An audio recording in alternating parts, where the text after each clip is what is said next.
സുഹൃത്തുക്കളെ, ലോകത്ത് എത്രയോ ഫുട്ബോൾ ക്ലബ്ബുകളുണ്ട്.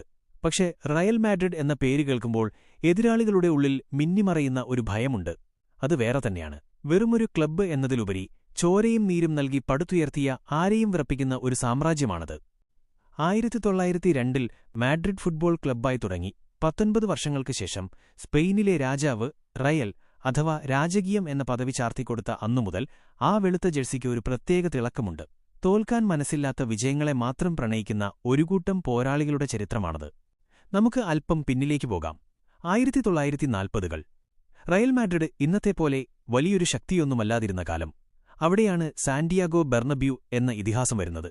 അദ്ദേഹം വെറുമൊരു പ്രസിഡന്റായിരുന്നില്ല, ഒരു ദീർഘദർശിയായിരുന്നു. അദ്ദേഹം പണിതുയർത്തിയ സ്റ്റേഡിയവും ലോകത്തെ ഏറ്റവും മികച്ച കളിക്കാരെ ടീമിലെത്തിക്കാനുള്ള അദ്ദേഹത്തിന്റെ വാശിയുമാണ് റയലിന്റെ തലവര മാറ്റിയത്. ആൽഫ്രെഡോ ഡി സ്റ്റെഫാനോ എന്ന മാന്ത്രികൻ ടീമിലെത്തിയതോടെ കഥ മാറി.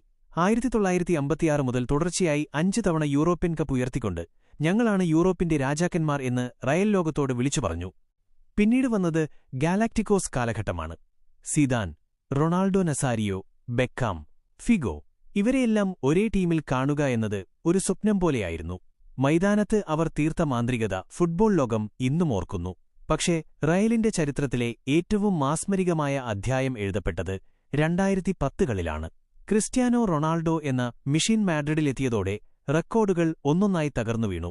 2014ലെ ആ ലാ ഡെസിമ 10ാം ചാമ്പ്യൻസ് ലീഗ് കിരീടം, അത് നേടാൻ അവർ കാണിച്ച ആ നിശ്ചയദാർഢ്യം ആരാധകരുടെ കണ്ണു നിറയിച്ച നിമിഷമായിരുന്നു. സിനദിൻ സിദാൻ എന്ന മാന്ത്രികൻ പരിശീലകന്റെ റോളിൽ വന്നപ്പോൾ ചരിത്രം വീണ്ടും തിരുത്തിയെഴുതപ്പെട്ടു. തുടർച്ചയായി 3 തവണ ചാമ്പ്യൻസ് ലീഗ് കിരീടം, അതൊരു അസാധ്യ കാര്യമായിരുന്നു. പക്ഷെ റയലിന് അത് വെറുമൊരു കളി മാത്രമായിരുന്നു.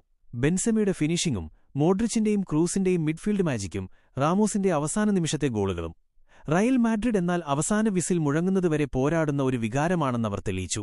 തോൽവിയുടെ വക്കിൽ നിന്ന് തിരികെ വന്ന് വിജയിക്കാൻ ഇവർക്കുള്ള കഴിവ് ലോകത്ത് മറ്റൊരു ടീമിനുമില്ല.